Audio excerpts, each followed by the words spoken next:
दोस्तों, आज हमारे बदलते हुए संसार के साथ आज की हमारी क्रिश्चियनिटी में भी बड़ी तेजी से बदलावट आ रही है। कलीसिया को परमेश्वर ने उद्धार का एक माध्यम ठहराया है पूरी दुनिया के लिए, और इसीलिए ऐसा कहा जाता है कि church is the vehicle of salvation. परमेश्वर के कार्य को पूरा करने में कलीसिया की एक बहुत बड़ी अहम भूमिका है। बाइबल में कलीसिया को प्रभु यीशु मसीह की दुल्हन के रूप में दर्शाया गया है। प्रभु यीशु ने कलीसिया का आइडिया स्वयं इंट्रोड्यूस किया, और उसके बाद देखते हैं कि प्रेरितों ने भी उसके ऊपर कार्य किया। खासकर प्रेरित पौलुस ने अपनी पत्रियों के द्वारा कलीसिया को उत्साहित किया, कलीसिया को करेक्ट किया और कलीसिया को सही शिक्षा दी। लेकिन आज क्रिश्चियंस के बीच एक ग्रोइंग ट्रेंड है कि अब वो चर्च में जाना ही नहीं चाहते, और लोग कहते हैं कि मैं तो खुद पर्सनली घर में बैठकर प्रार्थना कर लेता हूँ, बाइबल पढ़ लेता हूँ, तो मुझे चर्च जाने की क्या जरूरत है। और चर्च ना जाने के बहुत से रीजंस वो बताते हैं। कुछ रीजंस ऐसे हैं, कुछ लोग कहते हैं कि मैं तो ऑनलाइन सर्विस अटेंड कर लेता हूँ, घर पर ही वीडियोस देख लेता हूँ, वीडियोस से सीख लेता हूँ, इसलिए मुझे चर्च जाने की क्या जरूरत है। कुछ कहते हैं कि मैं तो चर्च इसलिए नहीं जाता क्योंकि हमारे पास्टर हमेशा दान दशवांश का प्रचार करते हैं।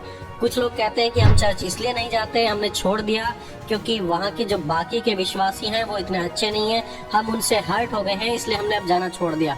कुछ लोग चर्च इसलिए नहीं जाते क्योंकि वो आलसी हैं, और कुछ लोग इसलिए नहीं जाते क्योंकि वो बड़े बड़े पापाओं के भक्त हैं, और उनके पापा उन्हें सिखाते हैं कि अपने वहाँ कभी भी चर्च में नहीं जाना, चाहे साल में 2-3 बार ही चर्च में आओ, लेकिन हमारे पास ही आओ, अपनी लोकल कलीसिया में कभी मत जाओ। ये कुछ प्रैक्टिकल रीजंस हैं कि क्यों लोग आज चर्च में जाना धीरे धीरे छोड़ते जा रहे हैं, और चर्च में जाना लोगों ने क्यों कम कर दिया है। दोस्तों, ये जो लोग ऐसा करते हैं उन सब के लिए इस वीडियो में एक चेतावनी है, और हम बाइबल से आज डिस्कस करने वाले हैं कि क्यों आपका चर्च में जाना रेगुलरली जरूरी है, आपको अपनी लोकल कलीसिया क्यों नहीं छोड़नी चाहिए, और क्यों हमेशा उसे अटेंड करना ही चाहिए। इस वीडियो में बेसिकली हम बात करने वाले हैं कि बाइबल का लगातार संगति करने के बारे में, लगातार कलीसिया में जाने के बारे में क्या कहना है। दोस्तों, पहली बात, gathering in church is a command not a suggestion. कलीसिया में लगातार जाना यह परमेश्वर की आज्ञा है, कोई सुझाव नहीं। देखिए, पवित्र वचन में क्या लिखा है, इस प्रकार पढ़ते हैं हम, और अपनी आशा के अंगीकार को दृढ़ता से थामे रहे, क्योंकि जिसने प्रतिज्ञा की है वह विश्वास योग्य है, और प्रेम और भले कामों में उकसाने के लिए एक दूसरे की चिंता किया करें, और एक दूसरे के साथ इकट्ठा होना ना छोड़ें, जैसा कि कितनों की रीति है, पर एक दूसरे को समझाते रहें, और जो जो उस दिन को निकट आते देखें त्यों त्यों और भी अधिक ये किया करो। देखिए, यहाँ पर एक दूसरे के साथ इकट्ठा होना ना छोड़ें, जैसा कितनों की रीति है, और जबकि अंतिम समय निकट है तो और भी अधिक ऐसा किया करो। अब प्राचीन कलीसिया के लोगों को आप देखिए कि उन पर सताव था, उन्हें टॉर्चर किया जाता था, लोग इनके विरुद्ध थे। उन्हें पता था कि अगर हमें कलीसिया में पकड़ा गया तो हमारी लाइफ खत्म हो सकती है, लेकिन फिर भी वो अपनी जान जोखिम में डालकर लोगों से मिलते थे। वो हमेशा कलीसिया का भाग बने रहे। आपको क्या लगता है कि वो लोग मूर्ख थे जो फालतू में जाकर कलीसिया में जाने के लिए अपनी जान जोखिम में डालते थे? नहीं दोस्तों, ऐसा नहीं था, बल्कि वो जानते थे कि कलीसिया में रेगुलरली मिलना यह प्रभु की आज्ञा है, और यह बहुत ही ज्यादा जरूरी है। यदि हम ऐसा नहीं करते, यदि हम कलीसिया में रेगुलरली नहीं मिलते, नहीं अटेंड करते, तो हम प्रभु के खिलाफ जाएंगे।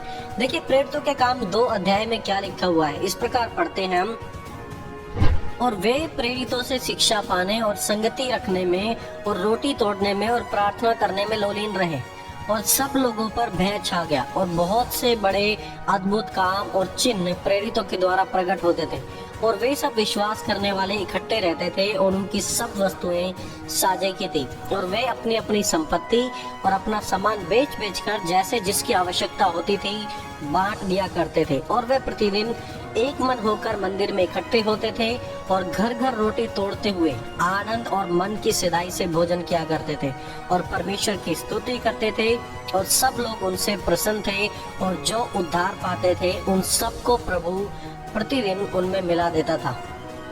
यहाँ पर इन शब्दों पर आप ध्यान दें, शिक्षा पाने, संगति रखने, रोटी तोड़ने और प्रार्थना में लोलीन रहे, यह उनकी रेगुलर हैबिट थी।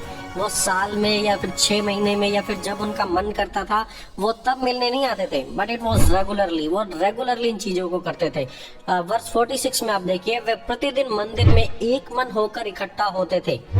घर में भी वो रेगुलरली मिलते थे और फिर मंदिर में भी, यानी कि जो उनकी काइंड ऑफ कलीसिया बन गई थी उस चीज में भी वो लोग मिलकर रेगुलरली उसका भाग रहते थे। और आज आप अपने आप को क्रिश्चियन कहते हो और सप्ताह में एक बार चर्च में रेगुलरली भी नहीं जा सकते। इवाल्युएट करें अपनी लाइफ को कि आखिरकार कैसा जीवन जी रहे हैं आप। अब देखिए अफगानिस्तान, टर्की, मिडल ईस्ट की बहुत सारी कंट्रीज हैं जहां के देशों में क्रिश्चियनिटी इलीगल है, लेकिन फिर भी वहां के लोग इस बात की अहमियत को समझते हैं कि लगातार संगति में दूसरों के साथ बने रहना कितना ज्यादा जरूरी है, और अपनी जान जोखिम में डालकर फिर भी जाते हैं, वो कलीसिया का भाग बनते हैं और परमेश्वर से सीखते हैं और परमेश्वर की महिमा करते हैं। दोस्तों दूसरी बात कि हमें रेगुलरली कलीसिया क्यों अटेंड करनी है, क्योंकि regular fellowship strengthens our faith. ये जो रेगुलर फेलोशिप होती है ये हमारे विश्वास को मजबूत करती है।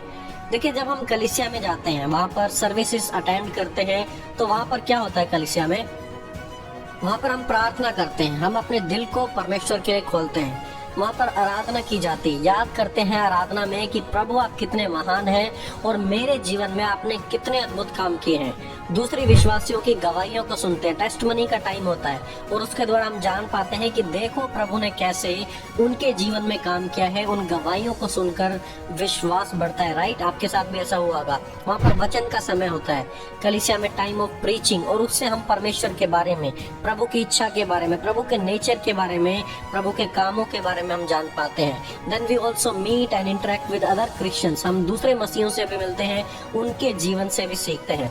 सो दोस्तों आप देखिए कि कलीसिया में जाने से आप प्रार्थना में भाग ले पाते हैं, आप प्रभु की आराधना कर पाते हैं, आप गवाहियों को सुनकर आपका विश्वास मजबूत होता है, वचन सीखते हैं आप, और दूसरे लोगों से मिलकर कितनी नई चीजों को, कितने नए तरीकों से आप परमेश्वर में आगे बढ़ते हैं। लेकिन जब आप कलीसिया में नहीं जाएंगे, सिर्फ आप अपने घर पर ही बैठे रहेंगे और घर पर ही प्रार्थना करने की, आराधना करने की कोशिश कर पाएंगे, सो ओवरऑल जो आपकी डेवलपमेंट है, वो आपकी आत्मिक उन्नति है, वो आपके घर में बैठकर कैसे होगी, वो कभी भी नहीं होगी। आप चाहे कितनी भी कोशिश कर ले अकेले में बैठकर, वो आत्मिक तरक्की आपकी जो कलीसिया में जाकर होगी वो अकेले में बैठकर कभी भी नहीं होगी।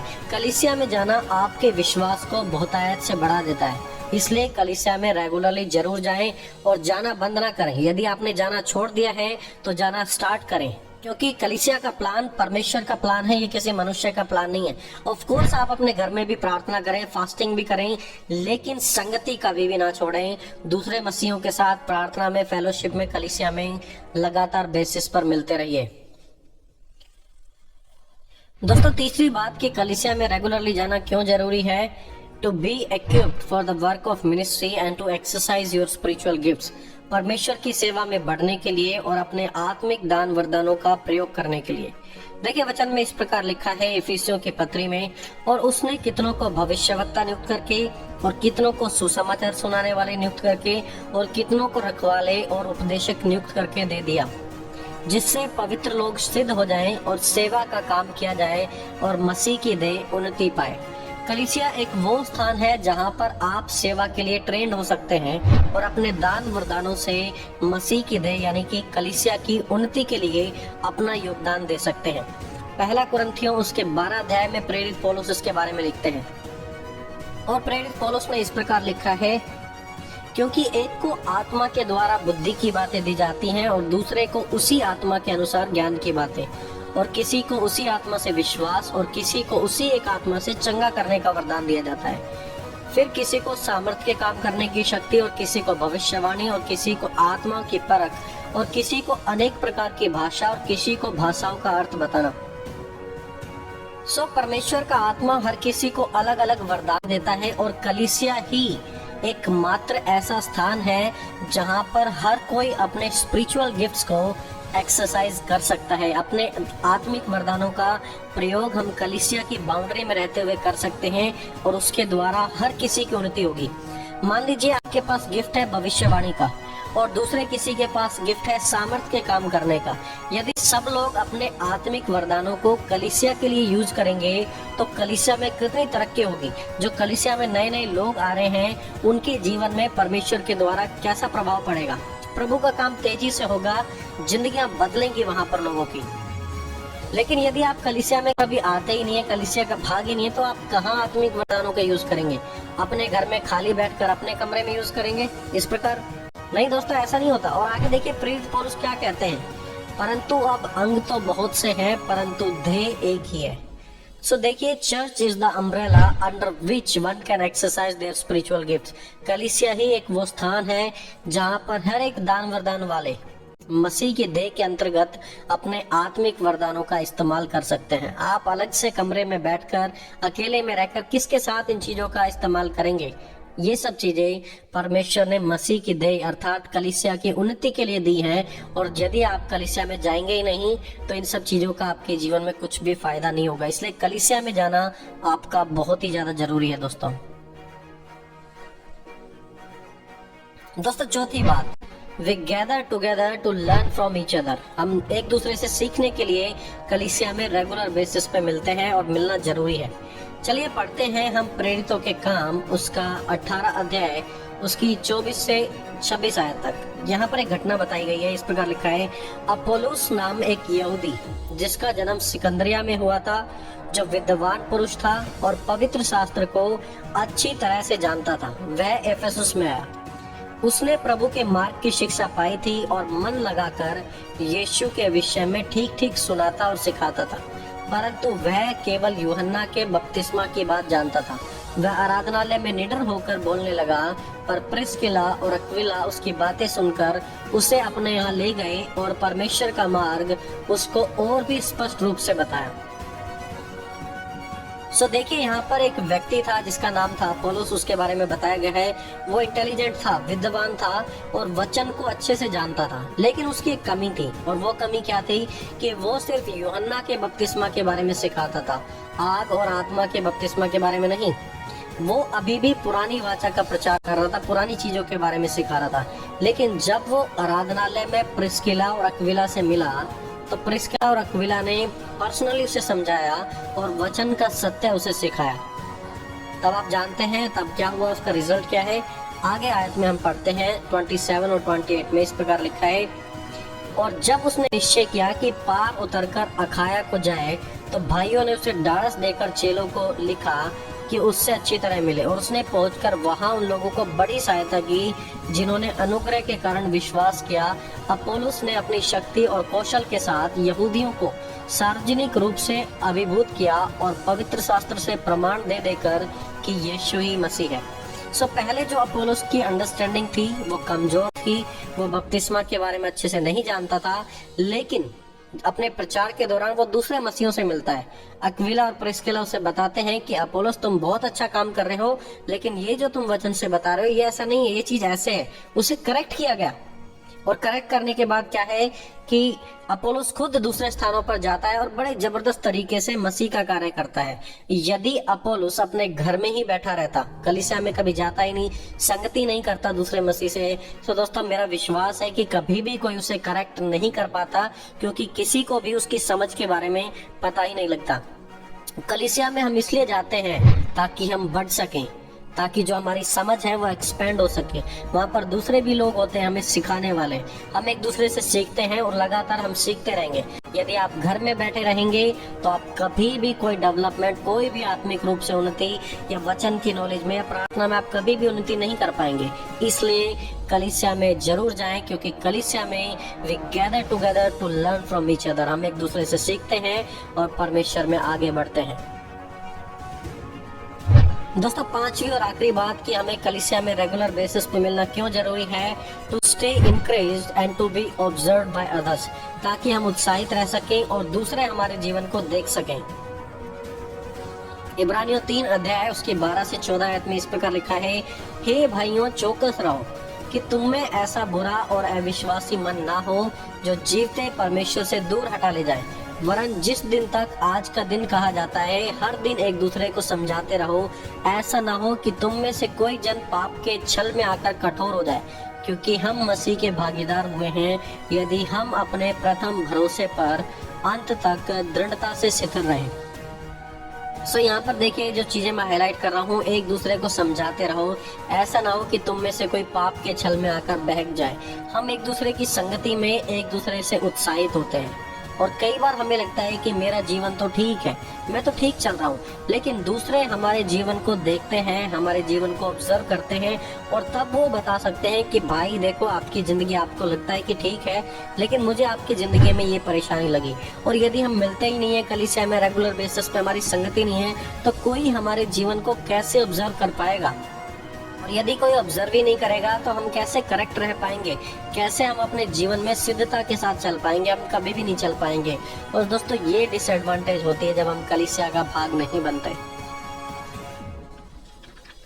सो इस वीडियो में अभी तक हमने 5 बातें अभी डिस्कस की हैं कि क्यों कलीसिया में रेगुलर बेसिस पे जाना जरूरी है। जिसमें पहली बात थी कि gathering in church is a command not a suggestion. कलीसिया में लगातार जाना यह परमेश्वर की आज्ञा है, यह कोई सुझाव नहीं है।